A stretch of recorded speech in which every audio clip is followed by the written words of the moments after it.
maximum wage versus minimum wage, EDM goes home, and are we really TikToking down to a deadline?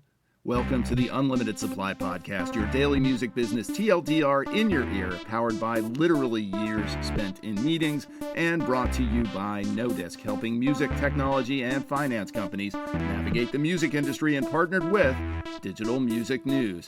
It's April 21st, 2025. I'm Lars Murray in NYC. It's Monday, where we talk about what happened over the weekend and what's coming up this week. Over the weekend, well, the Pope over in the Vatican wasn't the only Pope who passed away this week.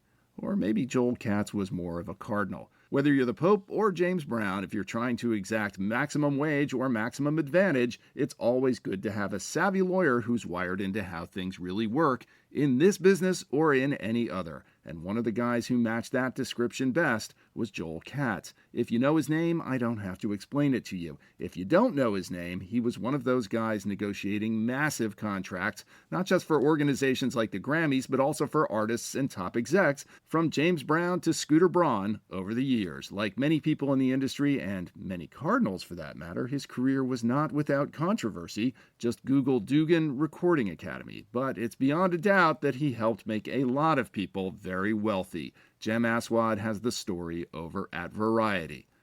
From maximum wage to minimum wage, a deal that could have used a Joel Katz to sweeten it emerged in a much smaller story that crossed my radar over the weekend, a job listing on LinkedIn.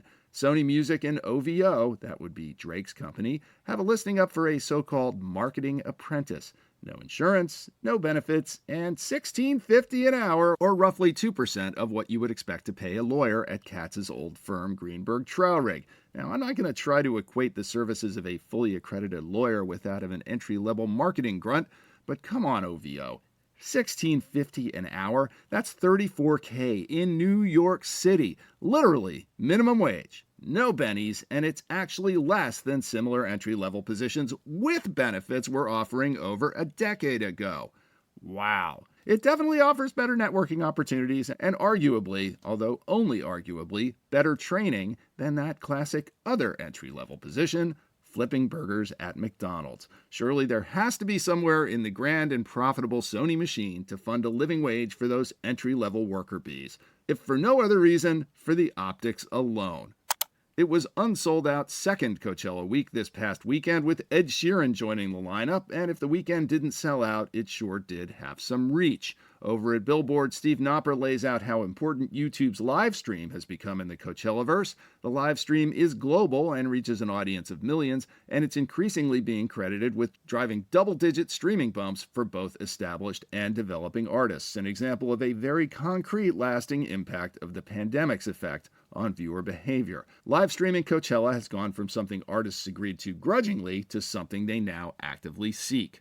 I feel like I should probably retire my phrase as we TikTok down to the forced sale or ban deadline, because those deadlines just seem to have no meaning at all. Here we are just a couple of weeks removed from the latest extension, and it can't be good news for anybody who wants to get a deal done. That TikTok's public policy guy, Michael Beckermann, is the latest key TikTok exec to jump ship. And with the U.S.-China trade war at full boil, the absence of a Washington fixer is not likely to help either side of this transaction, especially as it seems these extensions keep handing more and more leverage to ByteDance.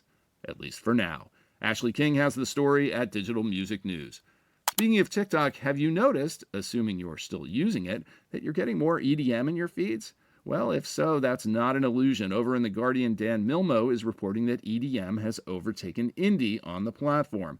EDM views were up 45% in 2024 over 2023, which shouldn't be particularly surprising. While a lot of indie and hip-hop and pop memes are lyrically driven, EDM is a more neutral and versatile genre for background music for things like sports and such. It may be more a reflection of TikTok's penetration into all aspects of culture than a particular affinity for the genre. Nonetheless, 45% is a big number.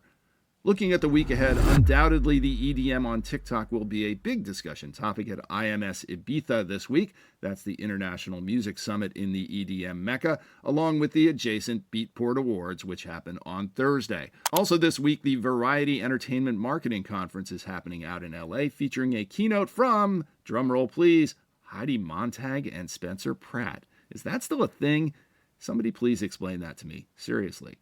And something that is still a thing, an increasingly country and rock-inflected thing over the past decade or so, is the New Orleans Jazz and Heritage Festival. Jazzfest kicks off this week with the usual overload of all kinds of music and headliners, including Luke Combs, Casey Musgraves, Pearl Jam, and Dave Matthews Band headlining the festival stage, with Trombone Shorty the only jazz festival stage headliner. Still plenty of jazz happening, though. One of these years I'm going to get there.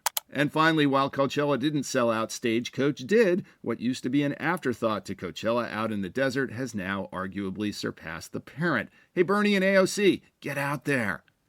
Support for the Unlimited Supply podcast is provided by RoyFi. If you need an advance to take your career to the next level, RoyFi has the best rates in the industry, the fairest terms, and no hidden agendas. RoyFi is mission-driven to give artists the independence they need. See if you're eligible for an advance at RoyFi. That's RoyFi.com.